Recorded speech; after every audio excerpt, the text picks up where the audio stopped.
Bab 484. Jiwa naga. Gemetar. Roh naga darah bercokol di atas sangkar formasi. Mata naga berdentang. Napas megah. Melihat ke bawah pada mereka berdua. Kalian dua junior yang mengganggu istirahatku. Suara penuh paksaan jatuh. Sali Liu tercengang. Mata rubahnya yang panjang dan sempit tiba-tiba melebar. Penuh ketidakpercayaan. Di penjara jiwa naga. Benar-benar ada naga. Tidak hanya ada naga, tetapi mereka juga bisa berbicara. Sali Liu hanya pernah melihat adegan seperti itu di TV sebelumnya. Tapi dia tidak menyangka adegan itu benar-benar ada.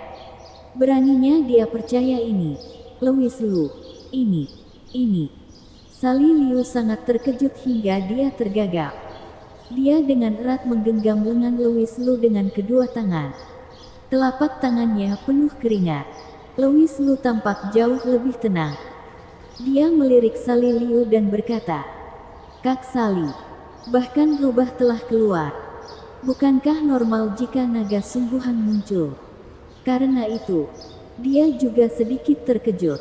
Namun, kejutan semacam ini bukan karena melihat naga asli muncul, tetapi karena naga merah darah besar ini benar-benar akan muncul di penjara jiwa naga. Benar saja, seperti yang dikatakan karma jiwa saat itu. Dunia ini jauh dari sesederhana yang terlihat di permukaan. Kesedihan Sali Liu sebelumnya telah hilang setelah disetrum berulang kali. Sekarang ketika dia mendengar Louis Lu memanggilnya rubah, dia tidak bisa menahan ekspresi muram. "Louis Lu, kamu adalah rubah." Dia dapat menerima bahwa dia adalah keturunan dari ras rubah spirit. Tetapi dia tidak dapat menerima istilah rubah. Betapa jeleknya. "Bukankah kamu bajingan?" Louis Lu hendak mengatakan rubah lagi. Tetapi melihat wajah cantik Sali Liu menjadi muram, dia buru-buru berhenti berbicara. "Aku memujimu karena cantik, dan temperamenmu sangat menarik. Seperti peri rubah itu. Aku tidak bisa tidak ingin memakanmu. Apakah aku membutuhkanmu untuk memujiku?" Sali Liu mendengus pelan. Tetapi kemudian dia bereaksi dan berkata, "Louis Lu, mengapa kamu begitu serius? Apakah ini saatnya untuk menggoda?" "Oh, ya. Sekarang bukan waktunya. Ada binatang buas yang mengawasimu. Tidak ada privasi sama sekali. Menyebalkan. Binatang buas." Mendengar bahwa Louis Lu benar-benar menyebut naga itu sebagai binatang buas, Sali Liu pernah mengira dia gila. Roh naga darah yang bercokol di atas juga langsung marah. "Junior yang tidak sopan. Beraninya kamu begitu tidak menghormatiku. Kamu harus mati." Tadi dia bertanya apakah Louis Lu dan keduanya mengganggunya untuk beristirahat. Tetapi keduanya tidak menjawab sama sekali. Mereka masih menggoda di sana. Jelas tidak memperhatikannya. Itu saja.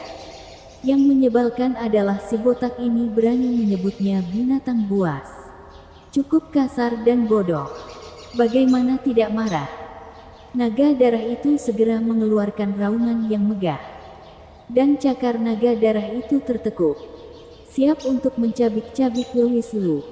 Tetapi pada saat ini, Louis Lu tiba-tiba mengangkat kepalanya untuk melihat cakar naga darah, menjilat bibirnya, dan matanya menjadi sedikit fanatik.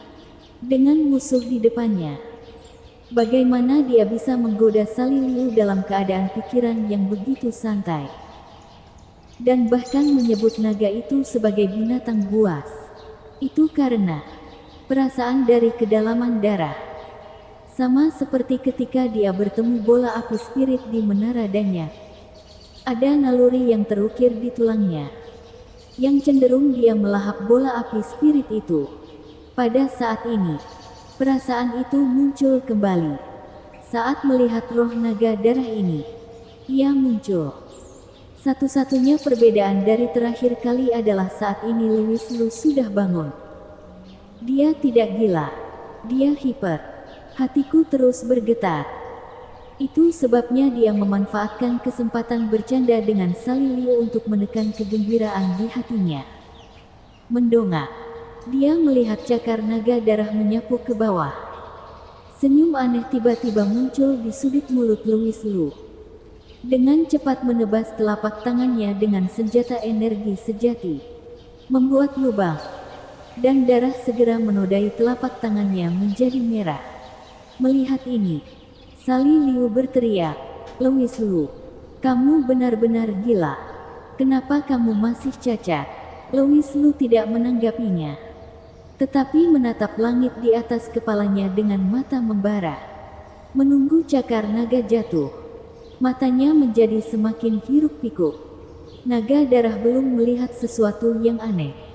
Akhirnya, cakar naga merobek tubuh Louis Lu. Dalam sekejap, Louis Lu bergerak dan meraih cakar naga dengan telapak tangannya yang berlumuran darah. Boom! Cakar naga darah hampir sebesar tubuh Louis Lu. Jadi telapak tangannya sangat kontras dengan cakar naga itu. Sangat kecil. Perilaku seperti ini tidak diragukan lagi mengguncang pohon. Kekuatan mengerikan yang meletus dari cakar naga hampir menghancurkan lengan Louis Lu. Tetapi pada saat kritis ini, cakar naga tiba-tiba berhenti di udara. Roh naga darah juga bergetar hebat. Sentuhan kejutan muncul di mata naga. Dan kemudian berubah menjadi ketakutan. Kepala botak ini sebenarnya. Naga darah dengan panik ingin menarik kembali cakarnya. Namun, darah Louis Lu sepertinya memiliki kekuatan yang tak terbatas. Dan itu benar-benar menghisap cakar naga yang besar. Karena naga darah ini awalnya adalah roh naga darah, bukan entitas nyata. Cakarnya dengan cepat berubah bentuk setelah dihisap oleh telapak tangan Louis Lu. Roh naga darah menyusup dengan cepat dan terus-menerus ditelan oleh Louis Lu. Salah. Tempat dudukku. Yang kecil salah. Tuanku, tolong maafkan aku. Jiwa naga dari naga darah ini, yang masih meneriakiku sedetik yang lalu, gemetar saat ini, mengaku sebagai anak kecil. Dan dengan putus asa memohon belas kasihan dari Louis Lu. Louis Lu tidak bisa memperhatikannya. Melahapnya seperti orang gila. Seolah memakan sesuatu yang mengandung tonik. Sally Liu di samping tercengang.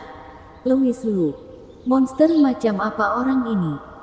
Setelah beberapa saat, roh naga darah telah sepenuhnya memasuki tubuh Louis Lu dan telah menjadi seukuran ular kecil. Tapi tiba-tiba, Louis Lu mengerutkan kening dengan keras. Seolah dia tidak bisa menekan kekuatan jiwa naga. Dia menjentikkannya lagi. Boom! Jiwa naga tumbuh dengan cepat. Dan segera kembali ke ukuran roh aslinya. Tetapi kali ini ia tidak berani memprovokasi Louis Lu lagi. Ia melirik dengan ketakutan. Dan dengan cepat masuk ke pilar naga. Gemetar. Bersambung.